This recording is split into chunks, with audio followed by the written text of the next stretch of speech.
Hi friends, I am Abhishek. Welcome to my YouTube channel the ocean of Shiksha. तो आज हम जो हमारा भी सीरीज चल रहा है जिसमें हम previous year question paper discuss कर रहे हैं टॉपिक वाइज प्रीलिम्स के लिए। तो अभी हम government and administration India and world के सीरीज को डिस्कस कर रहे हैं। जैसे कि आपको पता होगा कि हमारा जो वीडियो सीरीज चल रहा है एमसीक्यू क्वेश्चंस का, जिसमें हम previous year questions paper discuss कर रहे हैं, वो यूनिट वाइज और प्लस यूनिट के भी आपको क्या है सीरीज देखने को मिल जाएगा। जैसे कि देखिए, हमारा जो पहला यूनिट था वो था हिस्ट्री ऑफ इंडिया का, जिसमें हमने प्रीवियस ईयर के क्वेश्चंस यानी कि 1995 से लेकर के 2021 तक के क्वेश्चंस को डिस्कस किया था। वो क्वेश्चंस जो कि यूपीएससी ने डायरेक्ट हिस्ट्री के अंदर से प्रीलिम्स में पूछे थे। जिसमें हमने जो टॉपिक डिस्कस किया था वो एशियंट हिस्ट्री कवर किया था, मिडिवल हिस्ट्री कवर किया था, मॉडर्न हिस्ट्री और इंडियन नेशनल मूवमेंट को कंप्लीट किया था। अगर हम सिर्फ हिस्ट्री यूनिट की बात करते हैं तो इन 27 ईयर्स में हमने ये देखा था कि सिविल सर्विस एग्जामिनेशन में सिर्फ हिस्ट्री से 556 क्वेश्चंस पूछे गए थे। जिसमें से अगर हम एशियंट हिस्ट्री की बात करते हैं तो 137 क्वेश्चंस तो सिर्फ एशियंट हिस्ट्री से निकल के आए थे। 108 क्वेश्चन की बात करते हैं तो वो मिडिवल हिस्ट्री से निकल के आया था। 121 क्वेश्चन की बात करें तो मॉडर्न हिस्ट्री से, और सबसे ज़्यादा अगर हिस्ट्री के सेक्शंस में क्वेश्चंस पूछे गए हैं तो वो पूछा गया था इंडियन नेशनल मूवमेंट, यानी कि 193 क्वेश्चन सिर्फ और सिर्फ इंडियन नेशनल मूवमेंट से निकल के आया था। उसके बाद अभी हमारा दूसरा यूनिट चल रहा है जो कि है हमारा इंडियन पॉलिटी। इंडियन पॉलिटी की अगर हम बात करें तो इसमें भी हम प्रीवियस ईयर के ही क्वेश्चन डिस्कस करेंगे, जो कि हमारा 4 सीरीज में डिवाइडेड होगा। पहला था हमारा कॉन्स्टिट्यूशंस एंड पॉलिटिकल सिस्टम, ये हमने कंप्लीट कर लिया है। अभी हमारा चल रहा है दूसरा सीरीज जो कि है गवर्नमेंट एंड एडमिनिस्ट्रेशन अभी तक, जिसमें आज हम 2014 के क्वेश्चंस को डिस्कस करेंगे। उसके बाद हम धीरे धीरे आगे के क्वेश्चंस को कंटिन्यू करते चलेंगे। ऑलरेडी हमारा जो तीसरा सीरीज था पंचायती राज और पब्लिक पॉलिसी, ये हमने डिस्कस कर लिया, यानी कि ये कंप्लीट कर लिया है। जब हमने एम लक्ष्मीकांत में लोकल बॉडी के बारे में डिस्कस किया था तो उसी टाइम हमने इसके जो प्रीवियस ईयर क्वेश्चंस पेपर थे उसको डिस्कस कर लिया था। जब हमारा जो सीरीज 2 है वो कंप्लीट हो जाएगा, उसके बाद हम सीरीज 4 स्टार्ट करेंगे जो कि होगा हमारा जुडिशरी एंड लीगल राइट्स। जब हमारा यूनिट 2 कंप्लीट हो जाएगा तब हम स्टार्ट करेंगे अपना यूनिट 3 जो कि होगा ज्योग्राफी। ज्योग्राफी में हम फिजिकल ज्योग्राफी डिस्कस करेंगे, world political geography, geography of India और एग्रीकल्चर के बारे में डिस्कस करेंगे। यूनिट 3 कंप्लीट होने के बाद हम यूनिट 4 डिस्कस करेंगे जो कि है इकोनॉमी एंड सोशल डेवलपमेंट। ये भी हमारा चलेगा 4-5 सीरीज में। पहला होगा हमारा structure of Indian economy and demographic. दूसरा अगर हम यूनिट सीरीज की बात करें तो वो चलेगा property planning finance and economics के ऊपर। थर्ड सीरीज चलेगा हमारा agriculture in national economy. Fourth series चलेगा हमारा Indian industries and trade. Fifth series चलेगा हमारा the territory sector in Indian economy. अब देखिए, क्वेश्चन यही निकल के आता है कि ये जो हमारे प्रीवियस ईयर क्वेश्चन पेपर है इसकी इंपॉर्टेंस क्या है। अगर आप इसकी इंपॉर्टेंस की बात करें तो देखिए, इससे आपको ये एस्टिमेट, अगर अभी हम क्वेश्चन नंबर की बात करें तो हिस्ट्री से कितने क्वेश्चन पूछे गए थे तो 556 क्वेश्चन पूछे गए हैं। अगर हम इंडियन पॉलिटी की बात करते हैं तो इंडियन पॉलिटी में 319 क्वेश्चन पूछे गए हैं 1995 से लेकर के 2021 तक, यानी कि ओवरऑल ऑफ प्रीवियस 27 साल की बात लेकर के चलिए। फिर अगर हम ज्योग्राफी की बात करते हैं तो इन 27 साल में ज्योग्राफी से जो क्वेश्चन निकल के आए हैं 515 क्वेश्चन निकल करके आए हैं।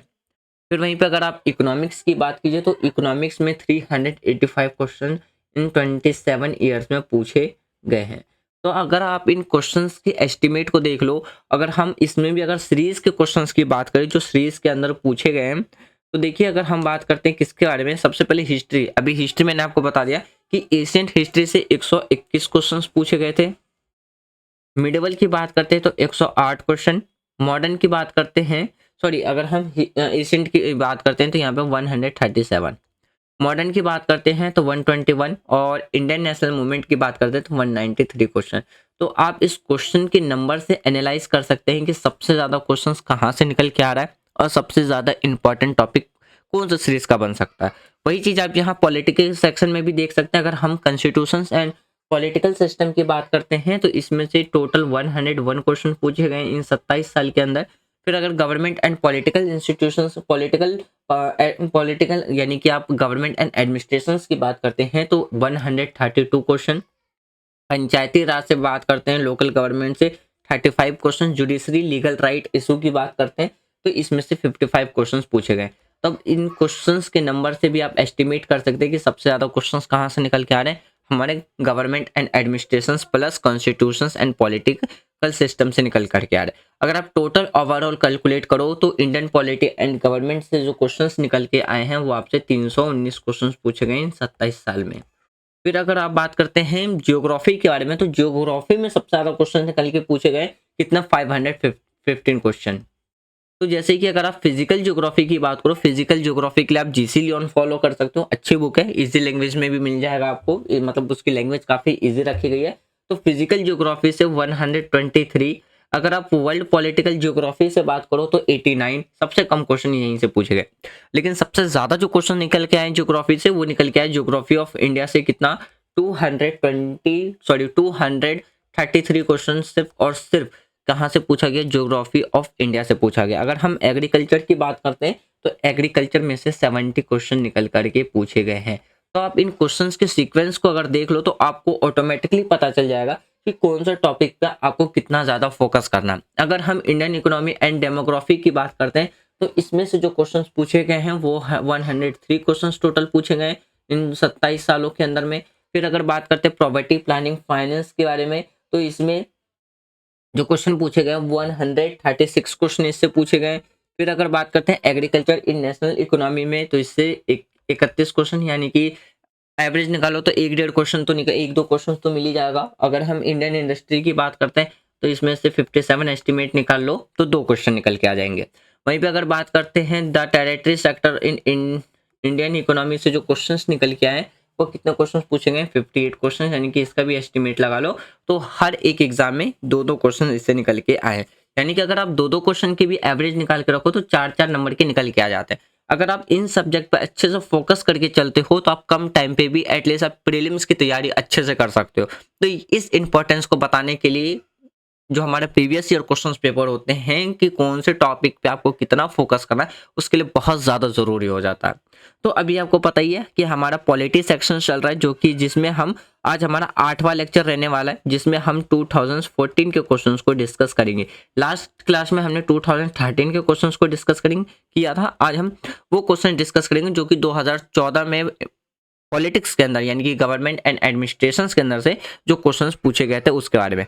तो चलिए स्टार्ट करते हैं हम अपना आज का डिस्कशन। और वीडियो के अगर वीडियो के लिए अगर आपको कोई सजेशन रिकमेंडेड करना है तो कमेंट बॉक्स ओपन है, आप कमेंट बॉक्स में कर सकते हैं। चलिए स्टार्ट करते हैं।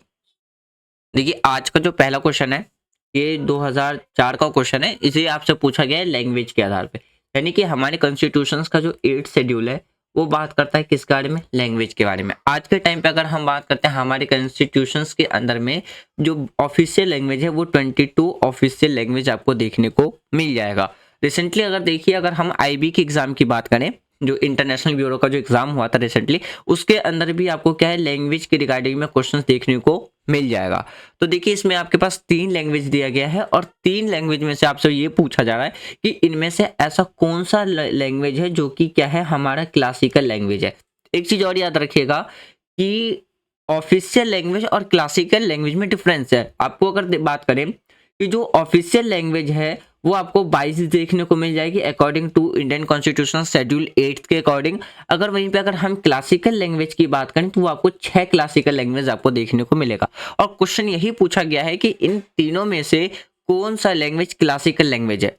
पहला था आपके पास गुजराती, ऑप्शन बी है कन्नाडा, यानी कि अगर हम कन्नड़ की बात करते हैं, और तीसरा है तेलुगु। अब इन तीनों में से बताना है कि कौन सा ऑफिशियल लैंग्वेज है, सॉरी क्लासिकल लैंग्वेज है। आपके पास ऑप्शन है, ऑप्शन ए है 1 and 2, ऑप्शन बी है ओनली 3, ऑप्शन सी है 2 and 3 और ऑप्शन डी है 1 to 3।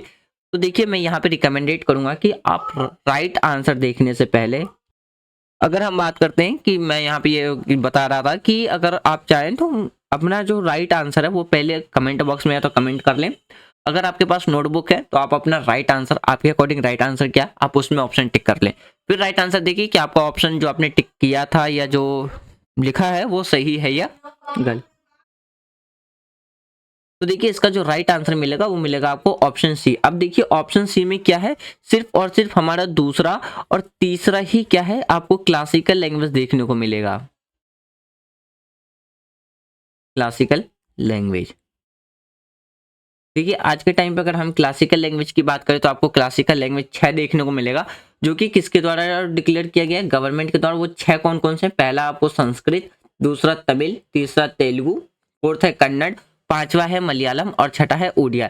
ये 6 लैंग्वेज हमारी क्या है, क्लासिकल लैंग्वेज है, जो कि गवर्नमेंट के द्वारा घोषित किया गया था। नेक्स्ट क्वेश्चन देखते हैं। अगला जो क्वेश्चन है ये आपके पास स्टेटमेंट के फॉर्म में है। अब आपको बताना है कि इन स्टेटमेंट में से कौन सा स्टेटमेंट करेक्ट है। एक चीज और, जब आप क्वेश्चन को सॉल्व करें तो उससे पहले ये देख ले कि स्टेटमेंट के अंदर आपसे पूछ क्या रहा है, या करेक्ट स्टेटमेंट पूछ रहा है या इनकरेक्ट स्टेटमेंट पूछ रहा है। कई बार क्या करता है एग्जामिनर, करेक्ट करेक्ट ऑप्शन पूछ करके बीच में एक इनकरेक्ट का ऑप्शन पूछ लेता है, और उसमें हमें पता चलता है कि ये ऑप्शन इनकरेक्ट है या करेक्ट है, उसके बेस पे हम ऑप्शन सही कर दे। तो पहले आपको यही फोकस करना है क्वेश्चन के अंदर में कि करेक्ट पूछ रहा है या इनकरेक्ट। देखिए पहला स्टेटमेंट कहता है, और एक चीज और, यदि आप में से किसी ने भी 2022 से अगर एग्जाम देना शुरू किया हो तो उसमें आपने देखा होगा ये करेक्ट स्टेटमेंट की जगह पे ये जो आपके पास एलिमिनेशन वाला जो ऑप्शन था उसको चेंज करके पेयर में कर दिया था। लेकिन आप ये कंफ्यूज ना करें कि हर बार पेयर में ही पूछा जाएगा। बहुत से एग्जाम में क्या है, आपको आज भी एलिमिनेशन मेथड वाला इस ऑप्शन देखने को मिल जाएगा। तो आप दोनों स्टेटमेंट में यानी कि दोनों ही ऑप्शन में से क्या कर सकते हैं, करेक्ट आंसर लिख सकते हैं। चलिए इसमें देखते हैं, एलिमिनेशन मेथड वाली ऑप्शन पे सॉल्व करेंगे। अगर बात करते हैं पहला जो स्टेटमेंट कहता है वो कहता है the president shell make rules for the more convicted transactions of the businesses of the government of India and for the allocations among ministers of the said business। मतलब क्या है इसका, देखिए राष्ट्रपति भारत सरकार के व्यवसाय के अधिक सुविधाजनक संचालन और उक्त व्यवसाय के मंत्री के बीच में आवंटन के लिए नियम बनाएंगे। पहला स्टेटमेंट कहता है। दूसरा स्टेटमेंट कहता है all executive action of the government of India shall be express to be taken in the name of the prime minister. मतलब कि भारत सरकार की सभी जितनी भी जो कार्यकारी कार्रवाइयां होती हैं वो प्रधानमंत्री के नाम पर की जानी, यानी कि प्रधानमंत्री के नाम पर की जाएगी। अब आपको बताना है कि इन दोनों स्टेटमेंट में से कौन सा स्टेटमेंट करेक्ट है, यानी कि सही स्टेटमेंट आपसे पूछ रहा। ऑप्शन है, ऑप्शन ए है ओनली 1, ऑप्शन बी है ओनली 2, ऑप्शन सी है बोथ, ऑप्शन डी है ना तो पहला ना दूसरा, दोनों में से कोई सा भी स्टेटमेंट करेक्ट नहीं है। तो इसका जो राइट आंसर मिलेगा वो मिलेगा आपको ऑप्शन ए, यानी कि सिर्फ और सिर्फ हमारा पहला ही स्टेटमेंट करेक्ट है, यानी कि ऑप्शन ए आपका करेक्ट आंसर है। बाकी ऑप्शन जो दूसरा स्टेटमेंट वो है वो क्या है, इनकरेक्ट है। अब बात करते हैं कैसे। देखिए अगर हम अपने कॉन्स्टिट्यूशन के आर्टिकल 77 क्लॉज 3 की बात करें तो उसमें ये बात रखी गई है conduct of business of government of India, यानी कि भारत सरकार के व्यवसाय का जो संचालन है कॉन्स्टिट्यूशंस के अंदर में या कॉन्स्टिट्यूशंस के अकॉर्डिंग, तो उसमें क्या कहा गया है कि प्रेसिडेंट क्या कर सकता है, कानून बना सकता है किसमें, किसके लिए, मोर कनेक्टिव ट्रांजेक्शन्स के लिए ऑफ द बिजनेस, भारत सरकार के लिए। लेकिन फिर देखिए वहीं पे फिर बात करते हैं किसके बारे में, अगर कॉन्स्टिट्यूशंस ऑफ इंडिया के अंदर मेंशन है जितनी भी एग्जीक्यूटिव एक्शन है तो किसके, भारत सरकार का, तो वो एक्सप्रेस किया जाएगा नेम ऑफ प्रेसिडेंट ना कि प्राइम मिनिस्टर के। तो यहाँ पे क्या कह रहा है कि जो भी एग्जीक्यूटिव एक्शन होगा भारत सरकार का वो प्राइम मिनिस्टर के नाम पे करेगा, तो प्राइम मिनिस्टर के नाम पे नहीं करेगा, इसकी जगह पे क्या होगा, प्रेसिडेंट होगा। अगर प्रेसिडेंट होता तो स्टेटमेंट सही हो जाती। तो एक वर्ड की वजह से आपका क्या है, पूरा ऑप्शन ही गलत हो गया। तो इसलिए जो इसका राइट आंसर मिलेगा वो मिलेगा आपको ऑप्शन ए, यानी कि हमारा पहला स्टेटमेंट सही है, दूसरा स्टेटमेंट क्या था, गलत था। नेक्स्ट क्वेश्चन देखिए बात करते हैं अभी 81 का जो क्वेश्चन है वो स्किप हो चुका है, पीपीटी में सेव नहीं हुआ, तो उसका आंसर यहाँ पे पीछे मेंशन था, तो कोई बात नहीं, मैं आपको ये पीपीटी जब आप डाउनलोड करेंगे तो उसमें आपको मिल जाएगा। अगला देखिए, अगला जो क्वेश्चन पूछते हैं यहाँ पे दो स्टेटमेंट है किसके रिगार्डिंग में, नो कॉन्फिडेंस मोशंस के रिगार्डिंग में। अगर आप नो कॉन्फिडेंस मोशंस के बारे में बात करें तो ये आपको एम लक्ष्मीकांत में भी पढ़ने को मिल जाएगा,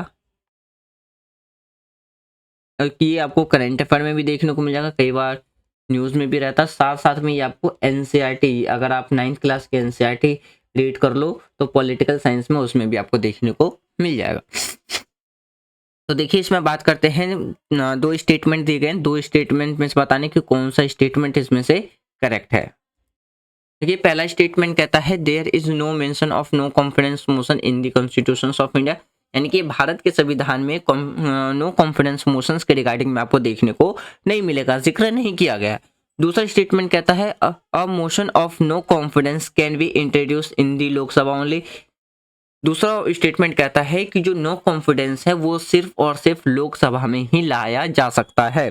अब इन दोनों में से बताने कि कौन सा स्टेटमेंट करेक्ट है। ऑप्शन ए है ओनली वन, ऑप्शन बी है ओनली टू, ऑप्शन सी है बोथ, इस दोनों ही स्टेटमेंट करेक्ट है। और ऑप्शन डी ना तो हमारा पहला स्टेटमेंट करेक्ट है ना ही दूसरा। अब आपको बताना है कि इन दोनों में से कौन सा स्टेटमेंट करेक्ट है। तो इसका जो राइट आंसर मिलेगा वो मिलेगा ऑप्शन सी, यानी कि दोनों स्टेटमेंट हमारा क्या है, मतलब करेक्ट है। देखिए अगर हम लोकसभा की बात करते हैं तो इसे हम लोअर हाउस भी कहते हैं, और अगर हम राज्यसभा की बात करें तो इसे हम अपर हाउस और परमानेंट हाउस भी कहते हैं। क्यों? क्योंकि लोकसभा डिसॉल्व हो जाता है, राज्यसभा डिसॉल्व नहीं होता है। देखिए अगर बात करते हैं आर्टिकल 75 के बारे में, तो कॉन्स्टिट्यूशन के में ये कहा गया है कि काउंसिल ऑफ मिनिस्टर जो है वो कलेक्टिवली रिस्पॉन्सिबल है किसके लिए, लोकसभा के लिए। अगर हम अदर वर्ड में बात करते हैं तो लोकसभा के अंदर क्या है, remove by the passing of no confidence, यानी कि लोकसभा में अगर नो कॉन्फिडेंस मोशन पास होता है तो क्या बात करते हैं उसमें, तो वहां पे लोकसभा क्या हो जाएगा, डिसॉल्व हो जाएगा। लेकिन अगर बात करते हैं जो वर्ड है नो कॉन्फिडेंस मोशंस का, वो अपने आप में, यानी कि हम बात करते हैं वो हमारे कॉन्स्टिट्यूशंस के अंदर में मेंशन नहीं देखने को मिलेगा, यानी कि कॉन्स्टिट्यूशंस के अंदर कहीं पे भी नो कॉन्फिडेंस मोशन का जो जिक्र है प्रोविंस से आपको देखने को नहीं मिलेगा। वहीं पे बात करते हैं ये जो नो कॉन्फिडेंस मोशंस आता है वो कहाँ से आता है, तो देखिए जो लोकसभा का रूल है 198, तो वहां से नो कॉन्फिडेंस मोशन निकल के आता है, और राज्यसभा के अंदर इसे पास नहीं किया जा सकता है किसी भी काउंसिल ऑफ मिनिस्टर को रिमूव करने के लिए।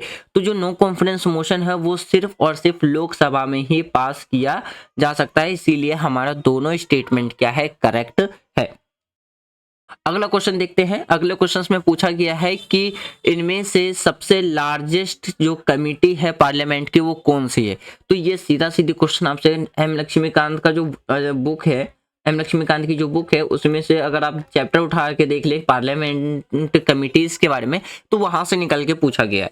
तो पहला है the committee of public account, दूसरा है द कमेटी ऑफ एस्टिमेट, तीसरा है ऑप्शन सी है the committee on public undertaking, और ऑप्शन डी है द कमेटी ऑन पिटिशंस।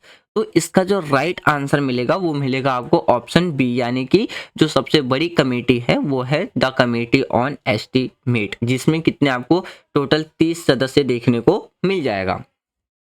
देखिए अगर हम बात करते हैं public the committee on public account, तो इसमें आपको कितने 22 मेंबर देखने को मिलेगा। अगर हम कमेटी ऑन एस्टिमेट की बात करें तो इसमें आपको 30 मेंबर देखने को मिल जाएंगे। वहीं पे अगर बात करते हैं पब्लिक अंडरटेकिंग कमेटी में, तो इसमें भी आपको क्या है 22 मेंबर देखने को मिलेगा। और द कमेटी ऑन पेटिशंस की बात करते हैं तो इसमें आपको क्या है 25 मेंबर देखने को मिलेगा।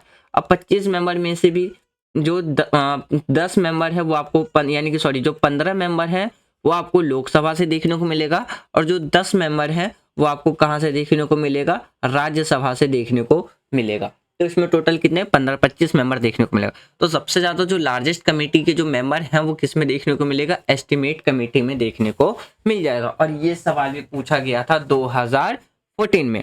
अगला क्वेश्चन देखते हैं। अगला जो क्वेश्चन है यहाँ पे आपके पास क्या है, गवर्नर के बारे में आपसे पूछा गया है। गवर्नर का मतलब है यहाँ पे गवर्नर के पास क्या क्या पावर है स्टेट के गवर्नर के पास, तो उसके रिगार्डिंग में क्वेश्चंस पूछा गया, यानी कि ये भी आप कह सकते हैं डायरेक्ट एम लक्ष्मीकांत का क्वेश्चन है। कौन सी बॉडी से, कि गवर्नर के टॉपिक से। अब देखिए यहाँ पे आपको दो तरीके के ऑप्शंस लिख सकते हैं, इसमें आप पेयर वाला भी कर सकते हैं। तो ऑप्शन ए हो जाएगा आपका only one pair, only one pair. Option B हो जाएगा only two pair. Option C हो जाएगा ओनली थ्री पेयर्स, और ऑप्शन डी हो जाएगा all pairs are correct, all pairs. अब इसके अकॉर्डिंग भी ऑप्शन पे टिक कर सकते हैं। देखिए पहला स्टेटमेंट कहता है कि sending a report to the president of India for imposing the president rule, यानी कि गवर्नर प्रेसिडेंट को रिपोर्ट पेश करता है कि यदि किसी भी स्टेट में क्या है प्रेसिडेंट रूल लगाना हो। दूसरा, अपॉइंटिंग द मिनिस्टर्स, यानी कि स्टेट के अंदर जितने भी जो मिनिस्टर हैं उन सबकी अपॉइंटमेंट करना, यानी कि नियुक्त करना। तीसरा स्टेटमेंट कहता है reserving centre bill passed by the state legislature और for considerations of the president of India, मतलब कि राज्य विधानमंडल के द्वारा जो भी कानून पास होता है, विधेयक पास होता है, वो भारत के राष्ट्रपति के विचारार्थ के लिए उसको वो क्या कर सकते हैं, रिजर्व करके रख सकते हैं, यानी कि आरक्षित करके रख सकते हैं।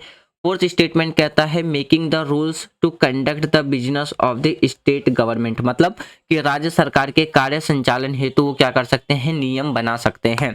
अब इन चार स्टेटमेंट में से कौन सा स्टेटमेंट करेक्ट है वो बताना। ऑप्शन ए है 1 एंड 2 पेयर में, आपको पता ही चल जाएगा ओनली 1 2 3 पेयर करके है। ऑप्शन बी है 1 एंड 3, ऑप्शन सी है 2 3 4, ऑप्शन डी है 1 2 3 4। अब आपको बताना है कि इसमें से कौन सा स्टेटमेंट करेक्ट है।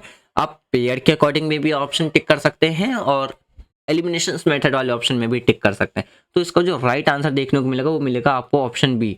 ऑप्शन बी का मतलब है यहाँ पे, यानी कि हमारा सिर्फ पहला और तीसरा सही है, दूसरा और फोर्थ स्टेटमेंट क्या गलत है। और पेयर के अकॉर्डिंग में भी देख लो तो आपको यहाँ पे क्या है, ऑप्शन बी ही देखने को मिल जाएगा कि हमारा सिर्फ 2 पेयर क्या है करेक्ट है। देखिए अब एक्सप्लेनेशंस की बात करते हैं। तो कॉन्स्टिट्यूशंस के अंदर क्या है, कुछ गवर्नर के पावर को डिस्क्राइब किया गया है, जैसे कि वो अगर हम डिस्क्रिशंस इन केस की बात करते हैं, reservation of bill for considerations of the president and recommendations of the imposition of president rule, मतलब राष्ट्रपति के विचार के लिए विधेयक को आरक्षित करने और राष्ट्रपति शासन लगाने की सिफारिश के मामले में यानी कि गवर्नर के पास कुछ कॉन्स्टिट्यूशनल विशेष प्रिविलेंस राइट्स आपको देखने को मिल जाएगा, यानी कि विशेष अधिकार देखने को मिलेगा। इसलिए पहला और तीसरा स्टेटमेंट हमारा क्या है, बिल्कुल सही है। अगर हम इसके अदर वर्ड में बात करते हैं कि गवर्नर सिर्फ अपॉइंट्स करता है पर्सन्स को एज अ मिनिस्टर, और किसके रिकमेंडेड पे, चीफ मिनिस्टर के रिकमेंडेशंस पे। सो अगर हम डिस्क्रिशंस की बात करते हैं इन अपॉइंटमेंट ऑफ मिनिस्टर, तो इसीलिए हमारा दूसरा स्टेटमेंट क्या हो जाता है, गलत हो जाता है। अगर अब दूसरा स्टेटमेंट इनकरेक्ट है तो जिसमें 2 हैं वो सारे क्या हो जाएंगे, एलिमिनेट हो जाएंगे, और आपके पास ऑप्शन बी क्या निकल के आएगा, राइट आंसर निकल के आएगा। नेक्स्ट क्वेश्चन देखते हैं। अगला जो क्वेश्चन है इसमें आपके पास कुछ स्टेटमेंट दिए गए हैं और पूछा गया है कि इनमें से कौन सा फंक्शन है कैबिनेट सेक्रेटरी का, सेक्रेटेरिएट का। तो इसको भी आप क्या कर सकते हो, पेयर के फॉर्म में लिख सकते हो। ऑप्शन ए हो जाएगा आपके पास ओनली 1 पेयर, ऑप्शन बी हो जाएगा ओनली 2 पेयर्स, ऑप्शन सी हो जाएगा ऑल पेयर्स आर करेक्ट, और ऑप्शन डी हो जाएगा नन ऑफ द अबव, यानी कि कोई भी पेयर करेक्ट नहीं है, नन ऑफ दिस। चलिए पहला स्टेटमेंट कहता है preparations of agenda for cabinet meeting, मतलब कैबिनेट बैठकों के लिए वो एजेंडा तैयार करता है। दूसरा, जो सेक्रेटेरियल असिस्टेंस है टू कैबिनेट मीटिंग, यानी कि कैबिनेट समितियों को सचिव कहा जाता है, यानी कि सचिवीय सहायता। और तीसरा स्टेटमेंट है यानी कि allocations of financial resources of the ministers, मतलब कि मंत्रालयों के वित्तीय संशोधन का आवंटन। इन चारों में से बताने की कौन सा करेक्ट है। ऑप्शन ए है ओनली 1, ऑप्शन बी है 2 एंड 3, ऑप्शन सी है 1 2, ऑप्शन डी है 1 2 3। तो राइट आंसर मिलेगा आपको ऑप्शन बी, यानी कि सिर्फ और सिर्फ 2 ही स्टेटमेंट, यानी कि दूसरा और तीसरा सही है, पहला इनकरेक्ट है। तो पेयर के अकॉर्डिंग भी आपका क्या हो जाएगा, ऑप्शन बी क्या हो जाएगा, करेक्ट आंसर हो जाएगा।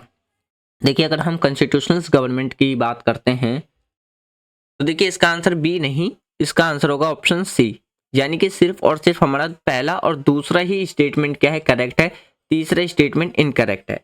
देखिए अगर हम फंक्शन ऑफ कैबिनेट सेक्रेटरीट की बात करते हैं तो इसमें इंक्लूड है preparations of agenda for cabinet meeting और सेक्रेटेरिएट असिस्टेंस, जो कि किसके लिए होगा, कैबिनेट कमिटीज के लिए होगा। अगर हम एलोगेशंस की बात करते हैं फाइनेंशियल रिसोर्सेज टू द जो ministry as per the persons of, किसके कहाँ से होगा, तो ये आपको बजट में देखने को मिलेगा, जो कि टास्क है किसका, फाइनेंसिंग मिनिस्ट्री का। तो इसीलिए आपको क्या है, तीसरा स्टेटमेंट इनकरेक्ट देखने को मिलेगा और पहला और दूसरा सही है।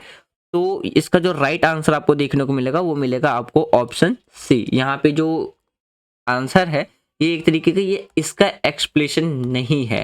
तो इसका एक्सप्लेनेशन मैंने अभी आपको बता दिया कि जो कैबिनेट सेक्रेटरीट का काम है वो कैबिनेट मीटिंग के लिए एजेंडा प्रिपेयर करना और सेक्रेटरियल असिस्टेंस जो कि देखने को मिलेगा किससे, तो कैबिनेट से।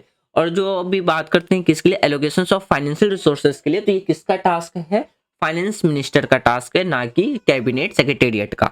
तो इसका जो राइट आंसर है वो है आपका एलिमिनेशन ऑप्शन के अकॉर्डिंग ऑप्शन सी। अगर आप पेयर के अकॉर्डिंग देखोगे तो ऑप्शन बी ही इसका आपको क्या है, राइट आंसर देखने को मिल जाएगा। अब बात करते हैं आज का जो लास्ट क्वेश्चन है, आपको इनमें से बताना है कि इन दो स्टेटमेंट में से कौन सा कॉन्स्टिट्यूशनल गवर्नमेंट है। मतलब a constitutional government is one which, मतलब एक संवैधानिक सरकार वो है। यहाँ पे आपके पास दो स्टेटमेंट दे रखा है। पहला दे रखा है place effective restrictions on individual liability in the interest of state authority, मतलब राज्य प्राधिकरण के हित में व्यक्तिगत स्वतंत्रता पर प्रभावी प्रतिबंध लगाता है।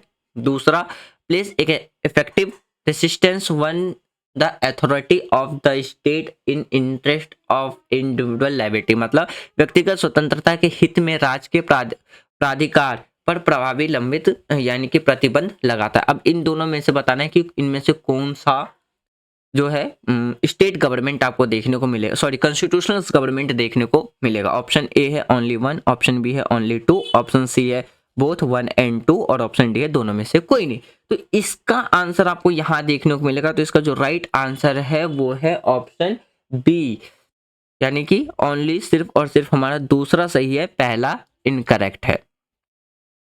अब इसके एक्सप्लेनेशंस की बात करते हैं। देखिए अगर हम कॉन्स्टिट्यूशनल गवर्नमेंट की बात करते हैं वो बैलेंस रखता है किसके बीच में, इंडिविजुअल और अथॉरिटी। लेकिन अगर बात करते हैं इन केस इंडिविजुअल लायबिलिटी के, तो state authorities should not be on interfering nature of the constitution and judicial interpretations of it by the Supreme Court state the fundamental right are supreme whose protections in the prime reason why government are construct the first place in case of federal violence or violence against the state only stricter action against the individual in case the addictions can be intended. अब मतलब क्या है इसका, देखिए अगर हम एक संवैधानिक सरकार की बात करते हैं तो संवैधानिक सरकार वह सरकार होती है जो व्यक्ति और यानी कि प्राधिकार के बीच में क्या बना के रखती है, संतुलन बनाए रखती है।